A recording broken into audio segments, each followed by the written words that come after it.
So my 17-year-old and her are very tight, but he loves his mom more than anything, and he hugs her every day. They talk all the time. Like, so I was in Utah in June, and I wrote him a letter.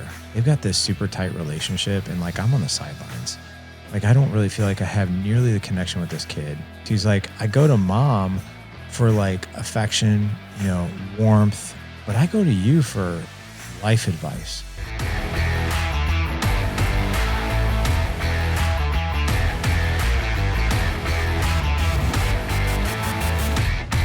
Larry, my good friend, what is up? So good to have you on the podcast.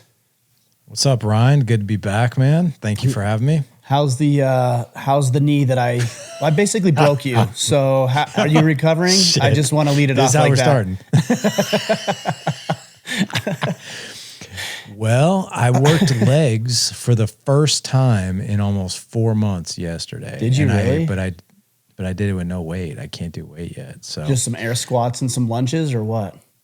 So I'm talking about like a normal sort of workout, like that is separate from PT. I mean, I've been doing tons of crap with my legs for physical therapy, but I haven't actually done a workout until this past week. So finally, like, I'm able to work out again. I can't really do a whole lot of weight just yet. I can't fully bend it yet, but I'm about 110 degrees. So like, normal people, like when they stretch out their quad, they can get to about 140 degrees. So basically that means I'm about 30 degrees from being like totally fully functional. So, but yeah, man, nastiest, worst injury I've ever had in my life was that, man. Not fun. I'm not kidding. I felt it through the rope. I'm not kidding you. I'm sure you probably did. I felt it. And I thought you had dropped the rope on the ground. That's what it felt like. Like you just dropped something on the ground. I looked over, I'm like, oh no, that was something that popped. And I literally felt that through the tug of war rope that we were on. Dude, it was, so like I remember pulling the rope, and I remember like how god awful, like slippery the mud was, because the weather wasn't great at the forge. Mm-hmm. Yeah. And I remember hitting the ground, and I thought my knee had slammed into a rock, like, because it literally felt like somebody hit it with a sledgehammer. And I was like, holy shit. I was like, what did I hit? And then I went to get up and I couldn't. And I was like, oh shit, something's really wrong. And I actually thought it was my ACL. And it wasn't, like the patella tendon. So the patella tendon is basically the tendon that attaches from the shin bone to the kneecap, and my kneecap had actually rolled up the quad a little bit. That's why I was in so much freaking pain. And, but yeah, man, like 2 weeks, it was 10 days later, I was on the OR table.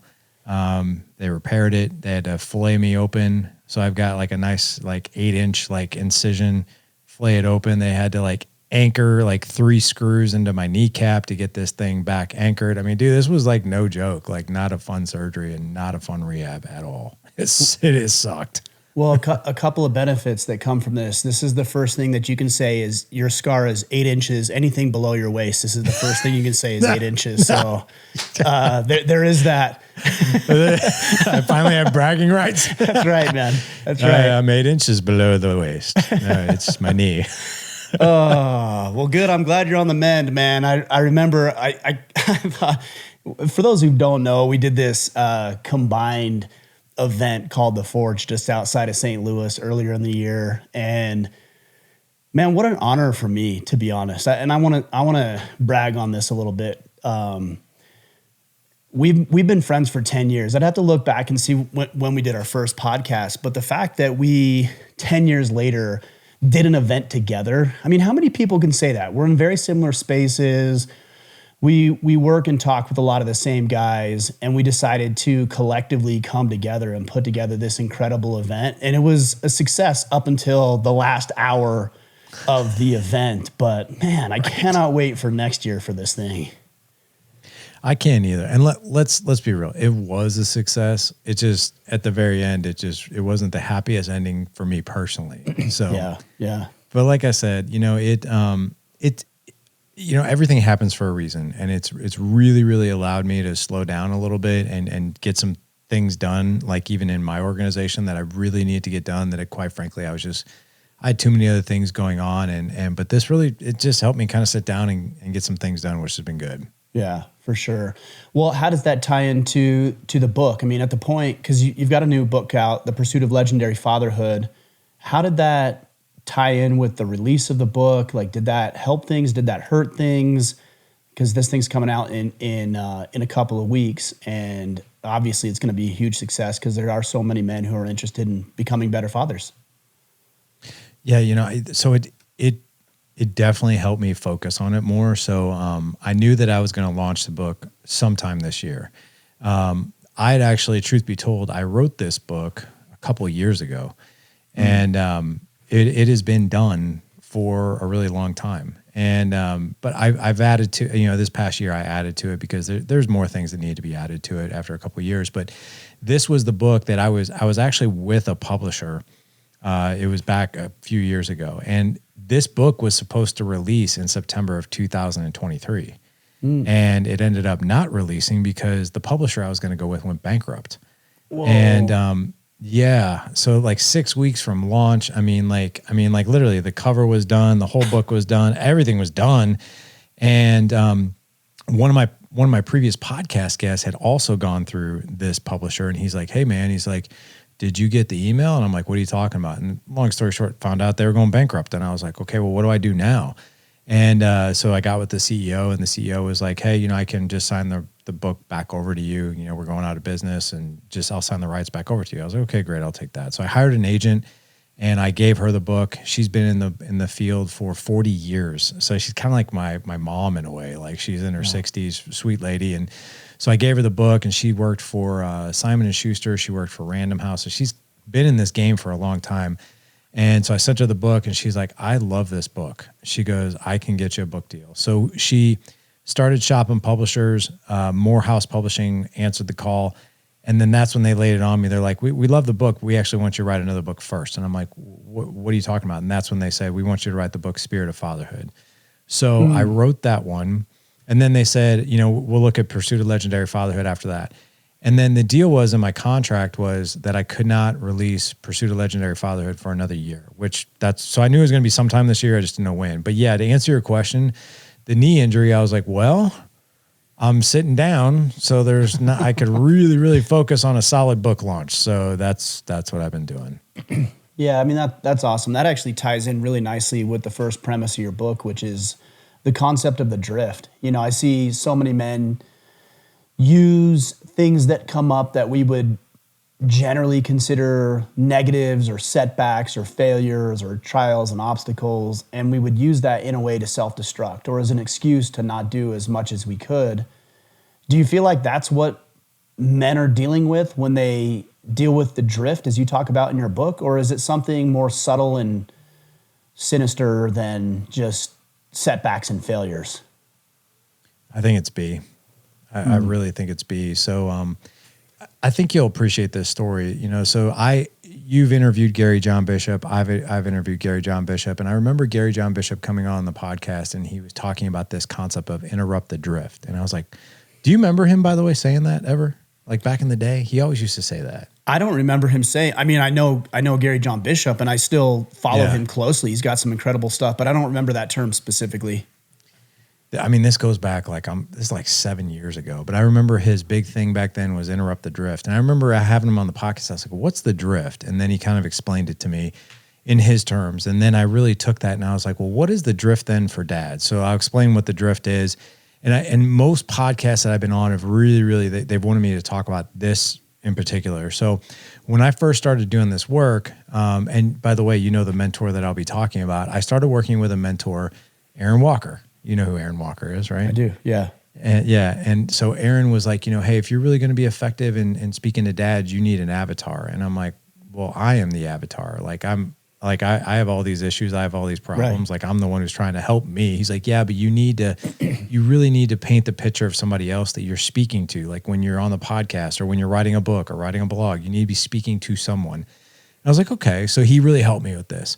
So I'll explain the drift, and I'll explain the drift through my avatar, Lance. So Lance is 38 years old. Lance has been 38, by the way, for 10 years. He hasn't aged at all. So he should be 48. He's still 38. He's got 3 kids, 10 and under. So there's a 10-year-old, there's an 8-year-old, there's a 6-year-old. He's married to a woman named Kate. They've been married for 10 years. He knew her for 5 years before they got married. And this is Lance's life. So Lance goes to a job every single day. He doesn't hate it, but he doesn't love it. But he feels like every time he's going there, that there's a part of him, he's kind of selling his soul to go there, right? He's like, I don't really love this. I didn't really see myself doing this job. But you know what? Kate and the kids, like I'm taking care of them. I'm the provider. I can't really disrupt the apple cart. Like I really need to keep doing this job, even though I don't like it, but I feel like it's kind of sucking my soul. I don't love it. It's not fulfilling, but I guess I'll keep doing it. But basically he feels like he's trapped. Larry, your imaginary friend sounds really miserable, man. He really does. Yeah. Right. The imaginary friend. I only know that because my 9-year-old was watching that. Hey, I've watched it too. So I'm fully on. Any dad who's listening to this knows the reference. So we're good. Oh yeah. Yeah, man. But yeah, so Lance, like he doesn't love his job. He comes home, and then he comes home to a marriage that's, I would say, mediocre. It's not broken, but it's definitely not fulfilling. He often thinks about the good old days with Kate when they were dating and things were good. They were intimate. They were having better conversations. Well, now every conversation is about the kids. Everything's about activity, about the bills that need to be paid, the dinners, the chores, all that stuff. And he's just like, gosh, like I kind of feel like we're roommates now, or I kind of feel like we're just parents now. We're no longer a couple, and that doesn't feel good to me either. So that's his marriage. Then his kids, he's like, 3 kids under 10. He kind of pulls his hair out. He's trying to be a good dad, has a deep desire to be a good dad, but his patience is always tested. He really doesn't feel like he's got a good connection with his kids. He doesn't see him as much as he wants to. And he just doesn't really feel like the connection that he always wanted. So everything in his life just feels somewhat out of control. But here's the caveat too. Physically, his body isn't what it was, so he doesn't take care of himself anymore. So he doesn't eat great. He doesn't exercise.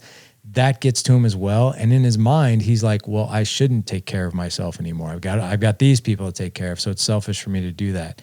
And then the last thing is this. And this is where I think I love the Iron Council. Right. And I love the Alliance, and I love brotherhood, and you know about this, and so do I. And we need to be so careful. And you know this in the Iron Council, that men need to be so careful about who we allow to speak in our lives, because the last thing that's going on with Lance is the people that are speaking into his life. So he doesn't have these iron sharpen iron relationships. He's got like these rusty relationships, as Stephen Mansfield talks about, like it's acquaintance level. But everybody in his life, when he starts to talk about what's going on in his life, they're like, Lance, well, what'd you expect, dude? You've been married for 10 years. You think you have sex anymore? You ain't gonna have sex anymore, man. Come on. Like, dude, she's your old lady now, man. And like your kids, they're a pain in the ass. They're under 10. They're always gonna test your patience. And what you do for a living, dude, no one likes what they do for a living. You know what? Just keep doing it, man. Stop complaining, put your head down, and just do it. And Lance is like, damn, man, this is not what I thought it was gonna be. And he just keeps going at life that way, and he can just keep settling for it. And that is the drift. Yeah, I mean, that is, I think that's a perfect avatar. That's a real person. It's not even an avatar, right? That is an actual. Yeah, it's a real person. Yeah, it is a real person. I know. I mean, I even deal with that. I've got a fairly new relationship. We've been dating for about 4 months. This is crazy. About 4 months. And just the other day I realized, I've helped her with some projects around the house, and we spent the weekend. I helped her finish the fence that she had to put around her place. And then I realized, I'm like, whoa, we've already drifted. In 4 months, we've already drifted. So I messaged her back, and I messaged her the other day, and I said, hey, can I steal you away, this Saturday in a couple of weeks, and we can go up to Salt Lake and just have a great weekend together. And she's like, yeah, I really need that. I'm like, good, because I need that too. Like, it's so easy in 4 months, let alone in 4 years or 40 years, to drift into complacency, lethargy,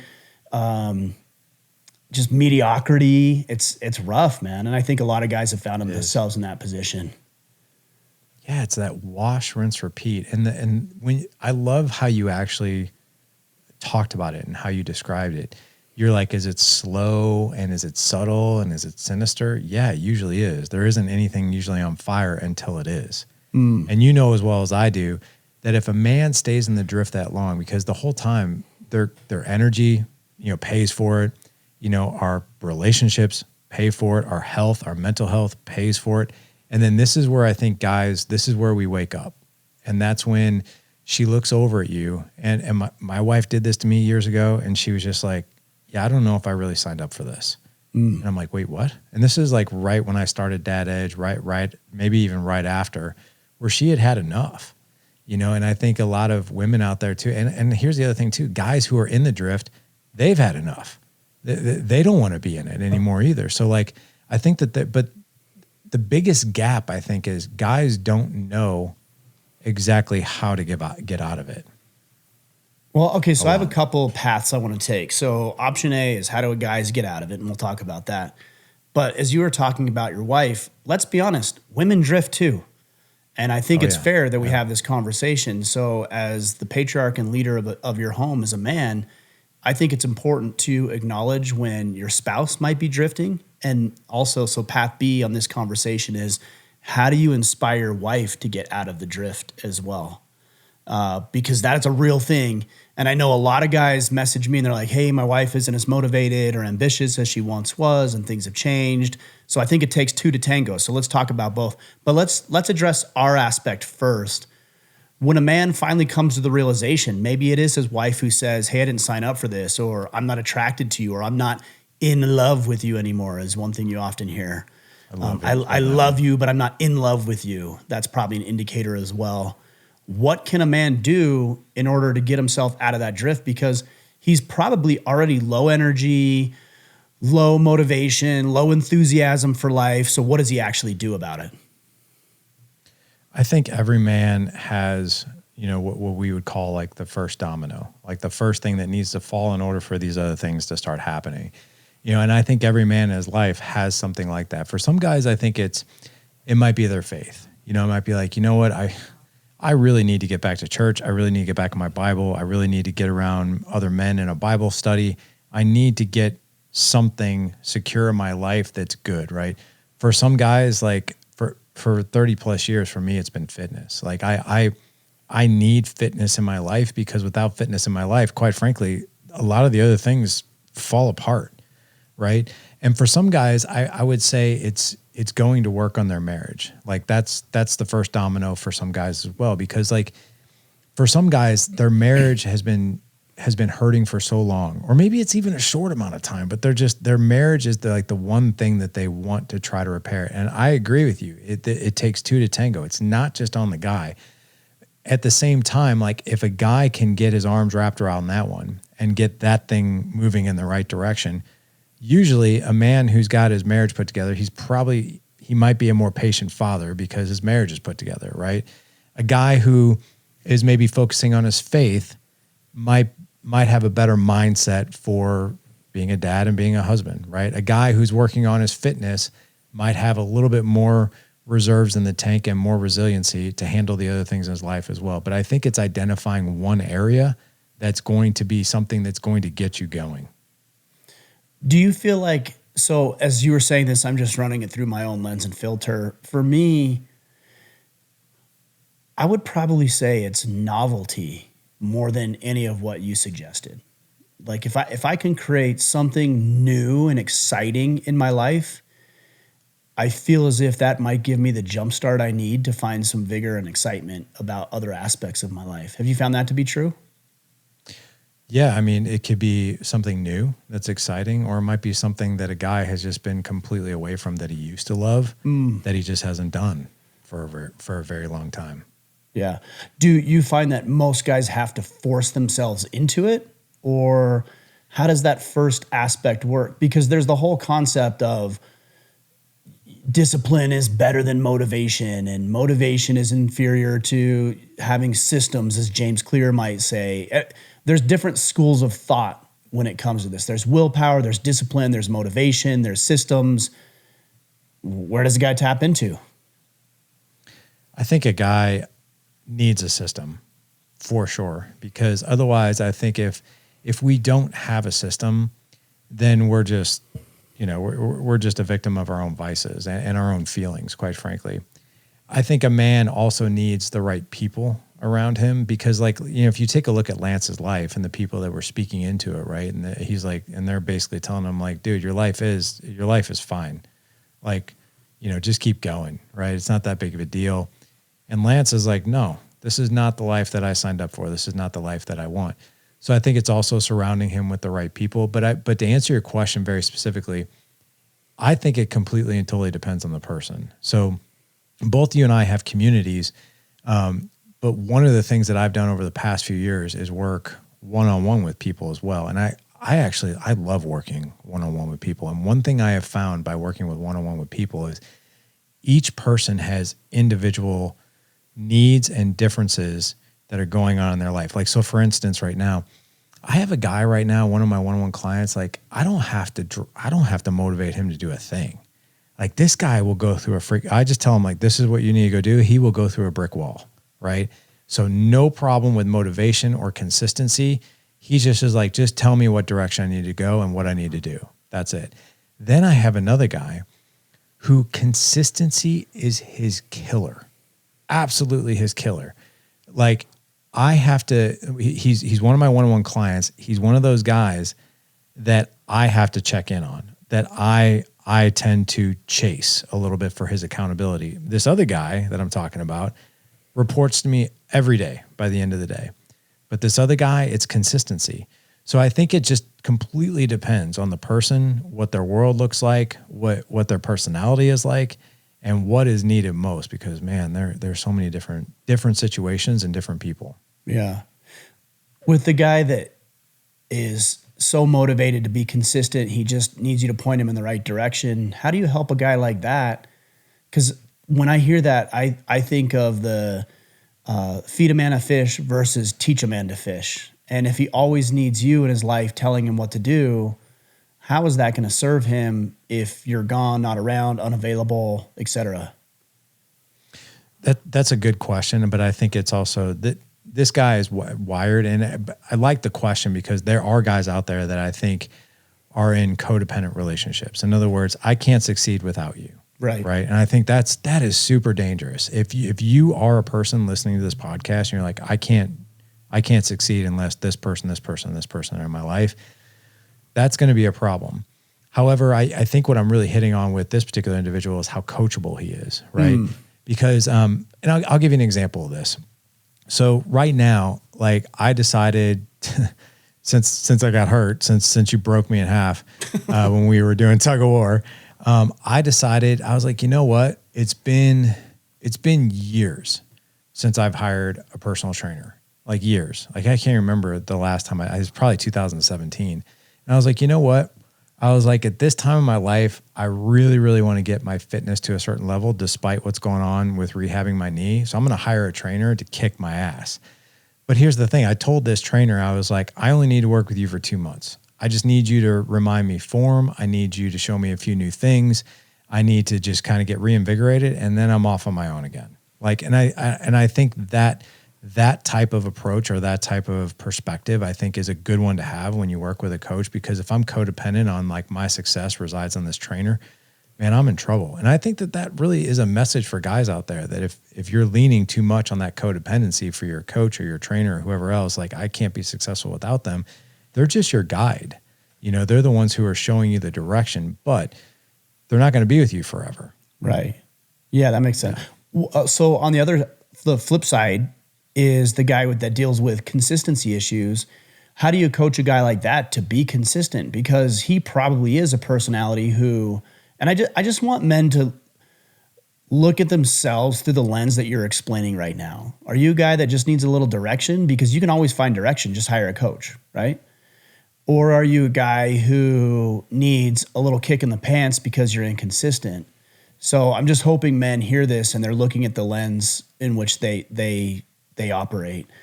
But for a guy who's inconsistent, what kind of conversations are you having with that individual?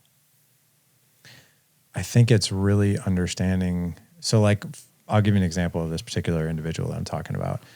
So in his world, his inconsistency starts and stops with him, right? Or that's the way he thinks.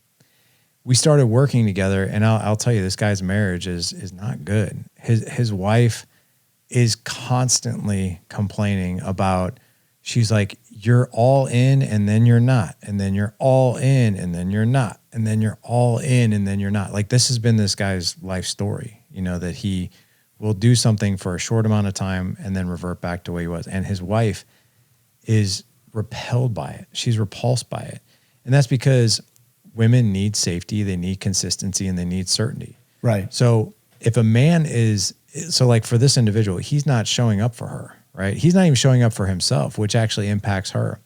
I was on you know, Dan Holloway over at Drinking Bros. I was on his podcast, and we were talking to his significant other, his girlfriend, and we ran this past him, and we were like, what is your perspective of a guy who's inconsistent? And she's like, well, what do you mean? I was like, well, here's a real example. And this is an example of my client. So one of the things I'm working on with my client this particular week is his alarm goes off at 5:30, and he has a tendency, he always tells his wife, I'm going to get up at 5:30 tomorrow. I'm going to cold plunge, and then I'm going to go work out. But he rarely does it, like hardly ever. And she gets pissed. Yeah. And he's like, I don't understand why she gets pissed. So. I was like, she gets pissed because you say one thing and do another. He's like, yeah, but it's just my thing. I was like, it doesn't matter. It does not matter to your wife. The thing is, you're inconsistent. I was like, if you are consistent, that gives her certainty. If she has certainty, she feels safe. If she feels safe, she's going to feel that she has a higher level of intimacy with you because she can depend on you. I was like, so I ran this past Holloway's significant other, and I was like, what do you think of that? And I literally gave her that example. She's like, that is one of the most unsexy, unattractive things ever. A guy who's going to hit snooze and tell me the night before that he's going to get up, even though it kind of doesn't directly impact me, it affects me big time. So when I basically cast that mirror in front of this guy, I'm like, listen, if you want to fix your marriage, you have to be more consistent with yourself, and you have to show that consistency. And that's when I think he got it. And this is when he has started showing back up again. So I think it's really understanding, what is the lever? Like, what is the motivation here? What is because I'll say this for what it is. He doesn't deem himself worth it enough to get up and cold plunge and work out. However, he deems his marriage worth it, right? So for him, that is the thing. That's the catalyst right now. But over time, I don't think anybody should be doing something for somebody else or something else. We need to be doing it for ourselves. But right now, like for him, that's just not enough for him right now. But it's just getting him into the habit of it now. Yeah, I mean, and there is a direct correlation between him hitting the snooze and telling her that he's going to get up and do the cold plunge and the workout. And the direct correlation is when she says, hey, will you change the oil in the truck or the vehicle? Are you going to do it? You know, right. When you say, hey, you're going to go and ask for a raise or a promotion at work today, are you actually going to do that? When you say you're going to fix that thing around the house, are you actually going to do it? I think it's better to be a lazy sack of shit than it is to be a disingenuous, motivated person. Because at least somebody can rely on you being a lazy sack of shit. Yeah, they know what they're going to get. Right, but if you pretend to be motivated and you're disingenuous about it, that's worse because they're thinking you're going to be one way and you're the antithesis to that. I 100% agree with that. It's the inconsistency. It's the uncertainty of what am I going to get? You know, like, I'll give you an example. I've got an awesome father-in-law. This guy's great. I've known him for 30 years. He can fix anything. One of the nicest dudes on the planet. But he really doesn't do dishes or kitchen work, you know? But he's never like attempted to help it for a little while and then not do it and then attempt to do it. He just has never done it for as long as he's been married. Yeah, that's awesome. Like 40 years. It's awesome. Right? So, right. But here's the thing. My mother-in-law, she's like, I know he'll go out and fix the car. Right. I know he'll go out and fix the pool. He'll fix the deck. He'll do everything else. But I know he'll never do the dishes. He'll probably never cook unless it's nachos, right? But that's just him, and that's fine. And here's the thing: she's just like, that's who he is. But I like all this other stuff. So she knows what she's going to get. And I agree with you 100% with that one. Well, and he's probably been clear about it too. Like, hey, I don't do that. That's a little bit of the era as well, I'm sure. But yeah. I actually don't think what most women would have a problem with that. You know, the common narrative is like, is guys believe, well, maybe I'll just go do the dishes and then my wife will want to have sex with me. She's not interested in you doing the dishes, bro. She's interested in you being a man of your word. So if you say you're going to do the dishes, then you should. But if you don't say it, you're not required to do the dishes. Go do something else around the house. Fix the plumbing, fix the electrical, go fix the pool, go build a fence, go mow the lawn, go get the oil changed in the car. Better yet, do it yourself. Change the tire, clean out the garage, go make some money. It's not about the dishes. It's just about being a man of your word. Absolutely agreed. And you're right. It's knowing exactly what it's. I think it'd be different, and you would probably agree with me if he did none of that stuff and he just sat on his ass, right? That'd be a serious problem. Absolutely. But he is creating certainty in all these other areas of things that he does do, and he's been consistent with it for 40 plus years. So yeah. Okay, let's flip the script a little bit. So let's say a man feels like he's listening to your podcast or he's listening to mine. He's getting motivated. He's building in systems. He's got accountability. He's starting to change his life around. And this happens often. That's the point of both of our movements. But the wife is lagging behind a little bit. Maybe she's skeptical. Maybe she's not as ambitious. Maybe she's not doing what she needs to be doing. How does a man then help her understand the drift in a respectful, I'm trying to think of the right word, a respectful way, but also in a way that gets her motivated to step it up a notch? So I'll throw myself under the knife of this one because this is something that when you and I first started doing this work 10 years ago, I'm sure, like I said, I'm sure you've had guys like this, especially when they join the Iron Council, they're like, man, this is awesome. Like, how do I get my wife on board with personal development and learning some of these things too? Like everybody probably wants to go coach their wives. And to bring up Gary John Bishop's name again, like he was our first speaker at the Dad Edge Summit back in 2018. And I'll never forget, we had a guy ask this question and Gary's response was classic. He's like, well, you have a choice. You can either coach your wife or sleep with her, but you can't do both. But basically the moral history. So like, I'll throw myself under the axe of this one. Like I was saying, like I used to I was so excited about everything that we were learning early on. And, when you and I first started doing this work and, I would tell them, oh, you should do this and you should do that. And you should do that. And you should do this. And you should, like, I was trying to, and I couldn't understand why this was like repulsive to her and why guys early on that I was coaching in our group, like why their wives were so resistant to it. I'm like, why is this? And it's because I think that statement is true. Like we can either coach our wives or sleep with them. But here's what I will say. I don't think directly telling your wife around things like this, like personal development or how she should get out of the drift or this would be better for her. I think for most wives, I will never say every wife, but I think for most wives, that's not effective. In fact, I think that they'll probably push back on that or they just won't do it. But here's where I found the secret sauce is being the example, right? So like, for instance, if Jessica was going through, let's just say something with her girlfriends that, she needed to talk to one of her girlfriends and didn't want to create any conflict, right? And before I'd be like, oh, we just learned this really great conflict resolution skill. Let me teach it to you or something like that, right? Yeah. And instead, I just go about, I just ask her a lot of questions. And then I'll give her examples of like, you know what? I was like, we just had a conflict situation, within our leadership. And, this is it was very similar to yours, and this is how we handled it. And if I could do it over again, I probably would have tweaked this, and this, but the outcome was kind of like this. So it was a pretty decent outcome. So I share these things with her more of an example, and I don't ever say you should go do that or let me teach this to you or you should be doing this. I just share with her what we're doing, and then it's really up to her whether or not she wants to take that and do anything with it, or if she wants to go implement it in some way, shape, or form. And what I have found over a decade of being married to her and doing this work is the less I talk about it and the more I live it, the more she actually comes along for the ride. Yeah. Which has been really cool.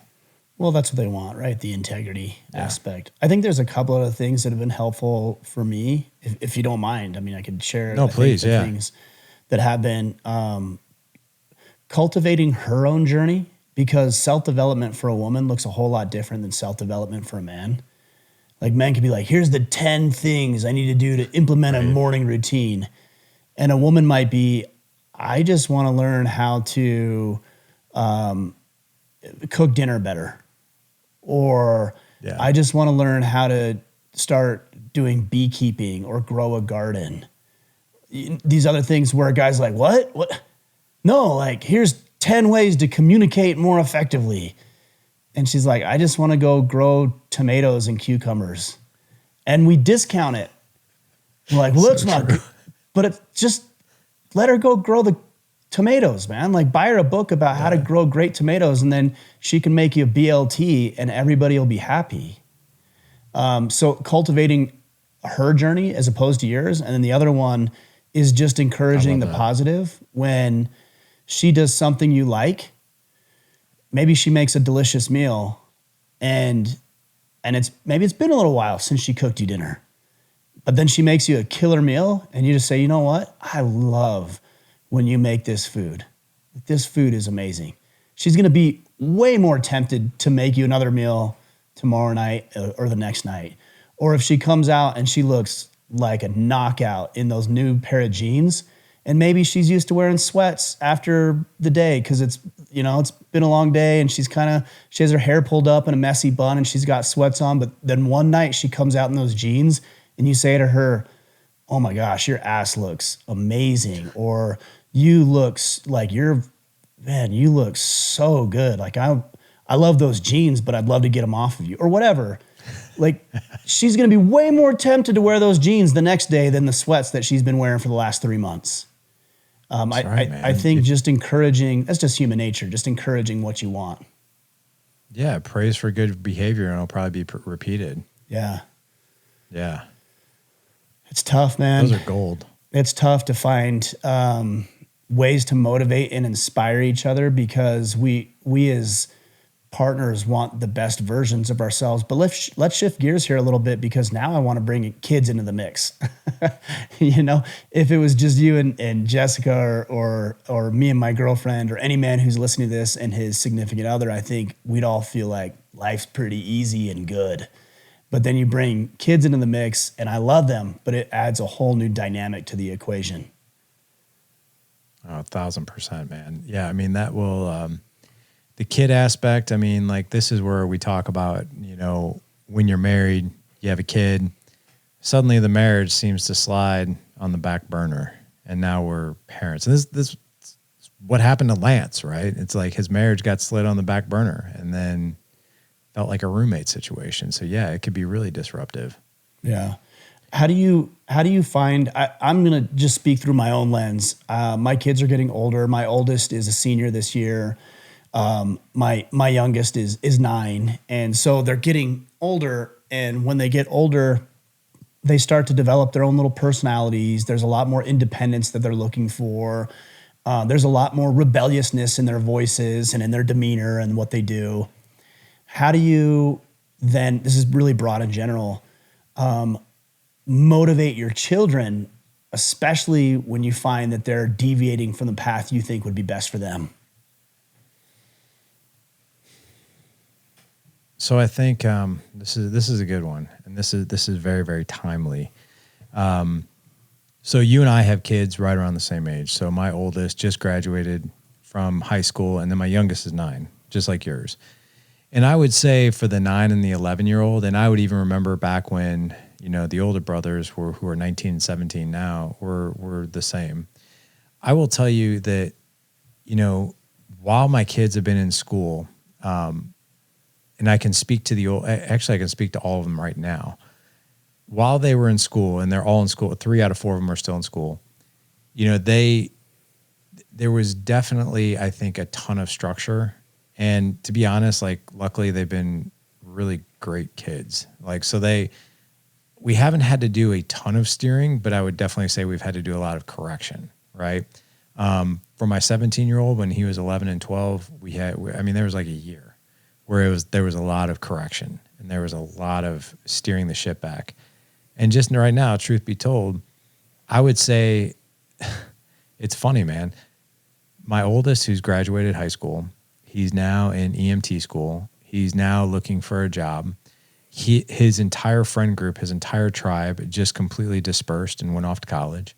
He knows so his tribe is left, right? And his structure around school is pretty much gone. He's only taking one class right now. It's for EMT and it's online, so it's not in person. And I see that structure getting really loose. And I have had more conversations with him lately around making sure that he is heading where he needs to go, right? Which is he's going to be an EMT. He's going to apply for the fire academy in a few months. He's going to go to fire academy 1 and then 2, and then he's going to go to paramedic school. But I'll tell you, you can tell, man, he's very overwhelmed by like, oh my gosh, like this is life now. And he wants to kind of distract himself, right? And he wants to not be as disciplined as he used to be and that kind of thing. So we have had several conversations on a weekly basis around what does your day look like? What does the structure look like today? What needs to be done? What is the priorities today? What by Friday, what needs to happen? What is due? What needs to be accomplished? So it's a much different conversation. It kind of reminds me of kind of like the former clients that you and I were talking about early on in this podcast. You know, it's like what I'm finding out as a dad is without some of that structure that I think school provides, and I think some of like the friend group provides, and just that structure I think from 0 to 18 provides, and now suddenly it's a lot more loose. That I've had to dial in structure and conversations that are pretty direct, and really getting to the heart of things. So like I would say in some seasons it hasn't been needed, but in other seasons it's needed 10x'd. And I'm in one of those seasons right now where I'm always having conversations with my oldest one. As you're saying that, I can't help but imagine that there's a bunch of guys saying, I would love to be able to have a conversation with my son about what you're talking about, but they won't listen to me. Or right. They won't have that conversation. Why? And I've had conversations with your oldest son, who we're talking about now. Yeah. And he's a great young man, and obviously he comes from great parents. So I think that has a big part to do with it. But why? What do you attribute him listening to you and being willing to have those conversations to? Because not every child will do that. Before I answer that, can I say something? Sure. Yeah. So I just want to share this with the group, because I think and this is a segue, I think, of what it means to have really good men in your life, and I'm talking about me. I think it's really, really important that you are not the only good man, the only trusted man, the only man with high integrity that speaks into your kid's life. And you have spoken into my son's life. You guys have had a couple of conversations, and I welcome that, because you add a different perspective and I think a different voice that is just as powerful, maybe even more powerful, because you're not his dad. And I think sometimes it's like the coach, like the dad can say things 10 times, but once the football coach says it, it's like, oh, the coach just told me that. And you're like, been saying that for a year, dude. It's like insulting, but also good. Right. It's so good, because I'm like, well, shit, I'm glad the coach said it and you got it, right? Either way, you got it, right? Mm-hmm. So I want to make sure that the audience knows that you don't have to do fatherhood all by yourself. And when needed, this is where tribe comes in. This is where like the Iron Council comes in, right? This is where it's like, man, like I need someone to speak to my son, and I've got a ton of trusted dudes here, and like I needed you to talk to him about something.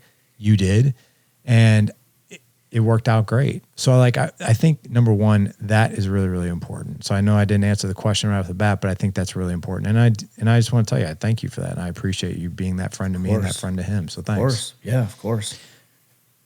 But to answer your question, so in the book, where I talk about raising kids, luckily I stumbled into doing this work 10 years ago. So thank God, I started doing this work when he was 9. So I started learning a lot of these skills on how to talk to your kids so that they'll listen, how your kids, the environment that you need to create so your kids will talk to you. I know I came on the podcast, I think it was about a year ago, and we really we really dissected this topic around creating an environment of psychological safety where your kids can tell you anything and everything, and they know that they're not going to be blasted with shame, with blame, with guilt or anything like that. I'm not to say there's not consequences. There's consequences, and a lot of times there's tough conversations, but there isn't like, what the hell's wrong with you? How dare you?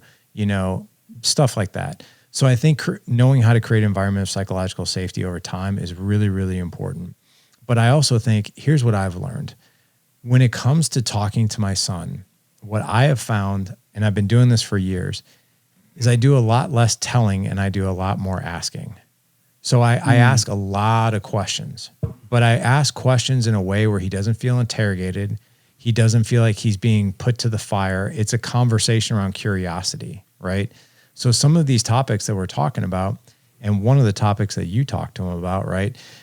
I would say 90% of the time, it's all about me being curious. And a lot of times I guide the questions this sounds manipulative, but it's not manipulative. I guide the questions so he can go find his own solutions and not focus so much on the problem. So I'll give you a quick example of this. Yesterday, he hit a snag with something in his class, and he couldn't get the answer, and he couldn't get a hold of the professor. So he comes upstairs and he's like, I don't know what to do. I can't get a hold of the professor. I need to do this, this, and this. And my wife immediately jumped in. She's like, I can call the school. I'm like, no. He's 19. And I looked at Ethan and I go, Ethan, I was like, if you lived on your own right now and we weren't here, what would you do? Like, what would you do to solve this problem? And it's things like that, it's like putting him in a position, and he had to think about it and we had to talk through it. But then he came up with a solution, and I'm like, there's your solution. And then you can see like that confidence build, and he'll be like, thank you so much for talking to me. And I'll be like, I really didn't do much except for ask you some questions. Yeah. Yeah. So, but there are times, right? There are some times, but I use these very, very rarely. And I will tell you, I used one of them yesterday.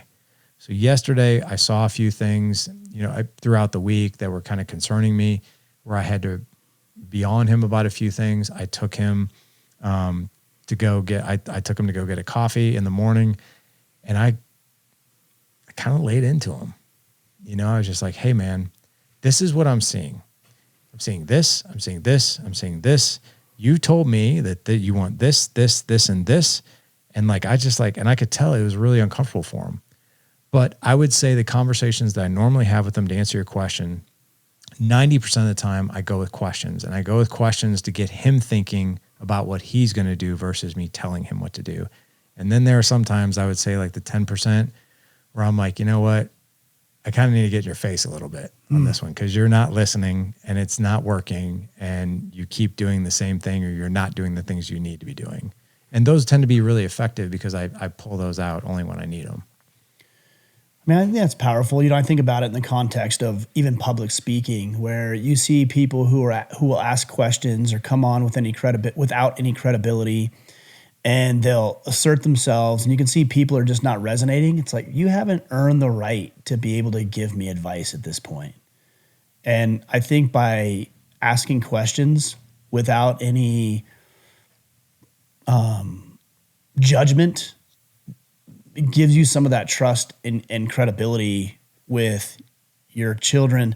And look, even if it is more manipulation, is it worse than just telling them what to do all the time? And I don't actually think it's manipulation, because when I think of the term manipulation, maybe it's semantics, but let's define it the way I look at it, is when you're trying to get something from somebody or get them to do something that is at odds with their best interest. I would consider that manipulation. Anything else I would consider influence. It doesn't have quite the negative connotation. You're influencing them to go down a certain path or move into a better direction. And, we could pull out Webster's and figure out what it really means, but I think the concept is what's important. I love that. That is true, because that is influence, right? That's thinking differently, and it's not necessarily what I want you to do or putting you in a place where it's compromising your integrity or doing something bad for you. It's leading you in the direction that you probably should be going as a kid, right? I mean, we even see this with grown men. I see it in our Facebook group all the time. Somebody will ask a question, or solicit some feedback, and everybody's like, "Do this, do that, do this, do that." I'm like, hold on, time out for a second. And I might say to the guy, "Well, what do you think you should do? Or what have you already tried? Or what do you think you want to try?" And inevitably, whenever I ask that question, I'm always met with a couple of people who come back and say, "Well, if he knew the answer to that, he wouldn't ask the question, would he?"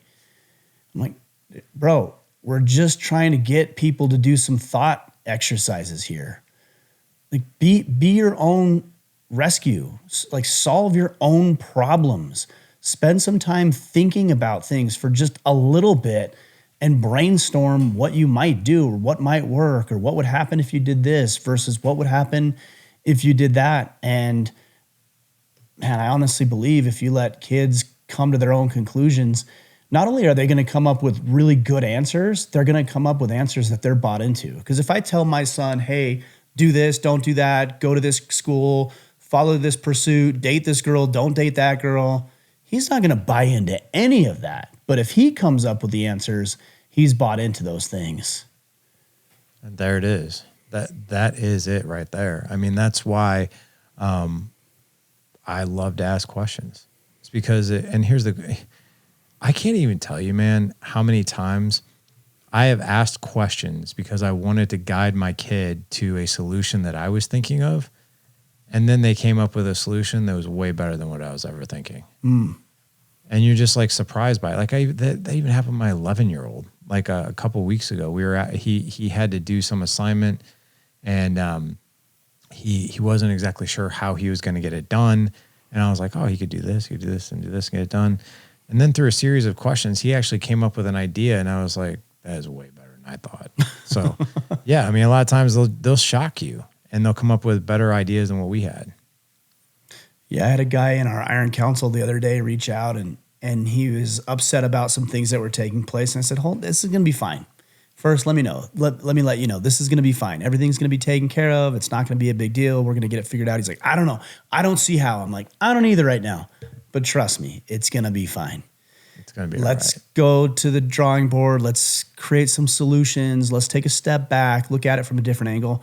Within an hour, and I didn't even know the answer, but within an hour, he was messaging me with multiple ways to handle the situation in very powerful ways that I had not considered myself. And I think he impressed himself. He came up with the solutions.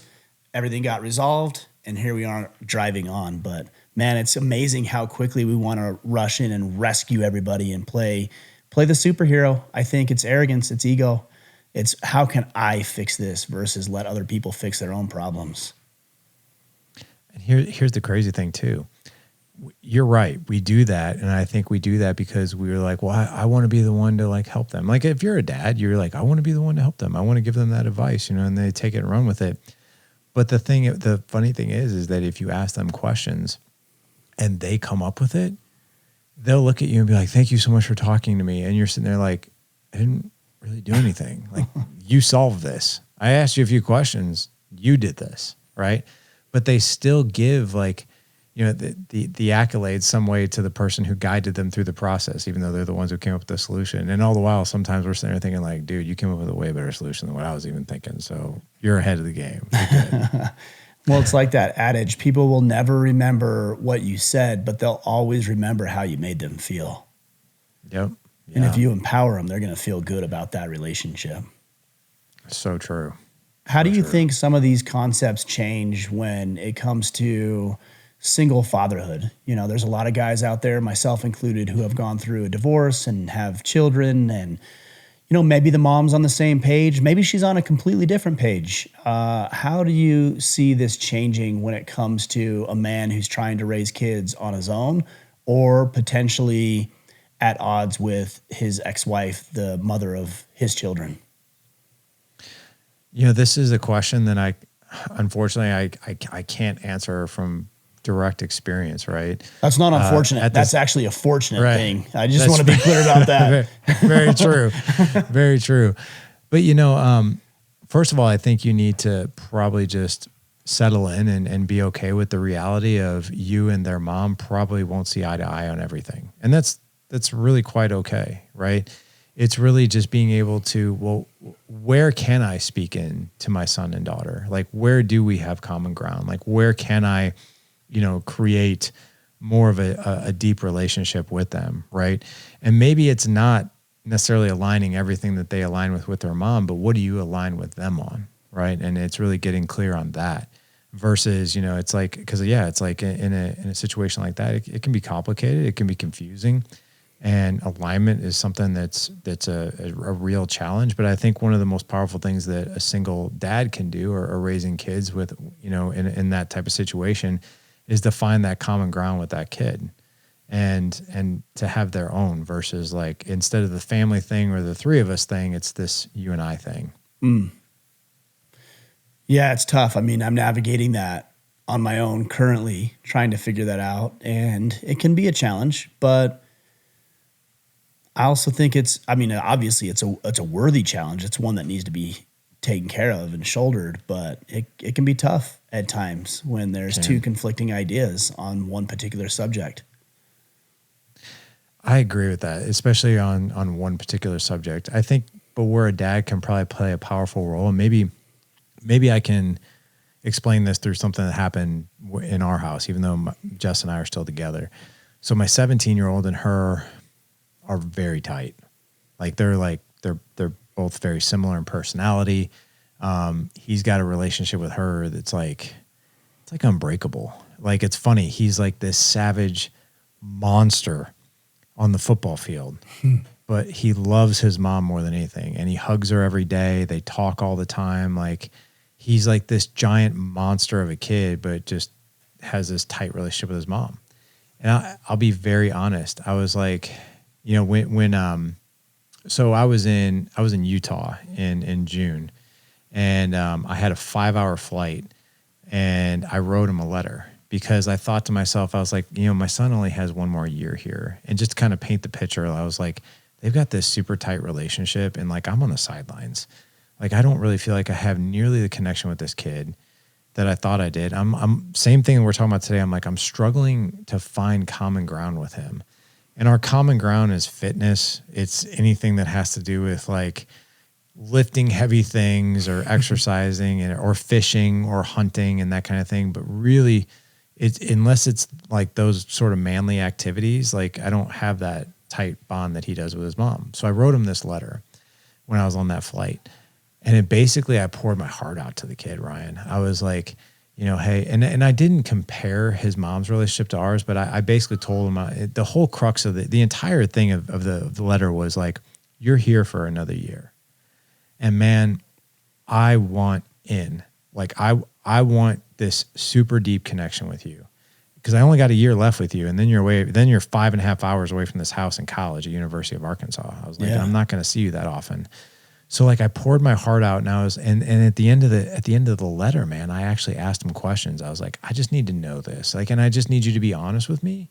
And you're not in trouble. I just need to know this information. I said, have I ever done anything that has hurt our relationship that you just don't feel a connection to me or close to me? Second question was along the lines of like, is there anything that I could be doing better as your dad to create a connection that I just don't know or I just don't see? And so it was like 4 different questions. And then on Father's Day in June, he wrote me a letter back. And I got to tell you, I was amazed at the level of emotional intelligence that this kid had because he pointed out all these different things that, quite frankly, I didn't see. But he was the one that pointed out like this common ground that I'm talking about. He's like, hey, I do feel connected to you. Like, you are my go-to for a lot of things. He's like, I go to mom for like affection, warmth, for like if I have something really, really like on my heart that I need to talk about, like that's maybe about my girlfriend or something like that. He's like, but I go to you for life advice. I go to you when like I need help with one of my guy friends. I go to you when like I'm exhausted and I'm stressed out and I'm overwhelmed and I do not know what to do next. And you're also like the dad that's taught me how to hunt and fish and do all this other stuff. He's like, so while our connection might be different, it's not better or worse. Like, I just go to you for these things. And I was like, all this stuff, I'm sitting here thinking, like, there's the common ground right there. It's like, how do I go capitalize and create more depth in those common ground areas and not try to go reinvent something that, quite frankly, we just don't have, but he has with his mom. So I think he was the one who identified that for our relationship, though. I didn't do it for us. He did it. So I thought that was really cool. Yeah, it's pretty amazing when you see your kids step up that way and teach you. You know, we always think we're teaching them, but they teach us a lot of the times, more often than not, I think. Man. So, well, Larry, how do we connect with you, man? How do we learn more about what you're up to? Obviously, you've got the book coming out. You've got your own podcast and movement. And, you know, a younger, more immature version of me might feel a little bit more intimidated by that, where we think, we're competitors. But I don't know, man. With you, I've never really felt like that. I felt like there's a symbiotic relationship or nature between what we do. And some guys are going to resonate with you and some guys are going to resonate with me. But man, if we can join forces on events like we've done in the past and podcasts like this, I'm all about it, man. But I'm here to support you. So how can the guys find you? I feel the same way, man. I'll admit, I think it was probably in the first few years of our friendship, I really looked at us as competitors. And I would say over the past 5 years, that's changed. And when we did the Forge, it really changed. Like that, actually, it was probably a year or two before the Forge. It was when you and I first started talking on a regular basis. And then I just started thinking, I was like, how many billions of men are out there? We can't even possibly serve them all if there was like 100,000 Ryans and 100,000 me, right? So it's just like, there's enough guys out there for us to help. Like we're good. But I appreciate you saying that. I would say, you know, the biggest thing right now is the book is coming out September 16th, 2025. I have a pre-order that people can go pre-order the book. If you guys go to thedadedge.com/legendary book, again, thedadedge.com/legendary book, what I'm doing there is if you buy the book, if you pre-order the book for $28, I'm giving everyone free access to 2 courses that I created. One course is called Creating More Patience. It just basically helps you be a more patient dad. 6 skills to teach you to be more resilient, more responsive, and less reactive as a dad. So Creating More Patience is one. The other course that I have is Creating an Extraordinary Marriage through Elevated Communication, Connection, and Intimacy. In that course, I teach you 11 skills on how to better communicate with your wife, how to connect with her more, how to attract her back to you instead of chase her, and how to build more intimacy in your marriage and not just be parents. So each one of those courses sell for $500, but if you pre-order the book for $28, you'll get immediate access to that. I'm not able to send out the books until probably the beginning of October, but I figure if someone's nice enough to pre-order my book, the least I can do is give them access to information right away that's actually going to be in the book.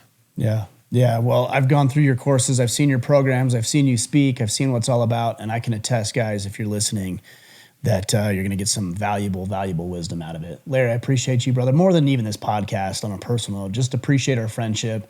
And I'm going to have to stay on top of my game because I know you're coming for me next year when we do the Forge. So I'm going to have to stay on top of it so I don't become the one that's injured next year. But hopefully neither one of us do.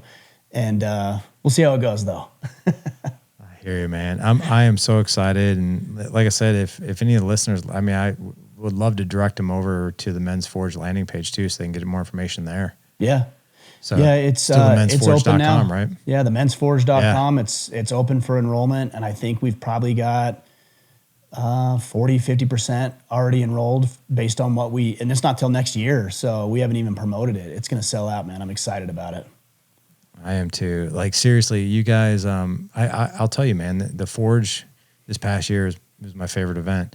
It was like the perfect combination of education and playtime and competing. It was. I mean, up until the last hour, it was awesome. It was good. Up until like I broke in half, it was awesome. We're gonna sit you on the bench the last hour or two of next year's event. You can participate in 99% of it, and then Larry's out. So that's how we're gonna do it next I'll year. watch. Brother, I appreciate you, man. Thanks for joining me on the podcast today. Appreciate you, brother.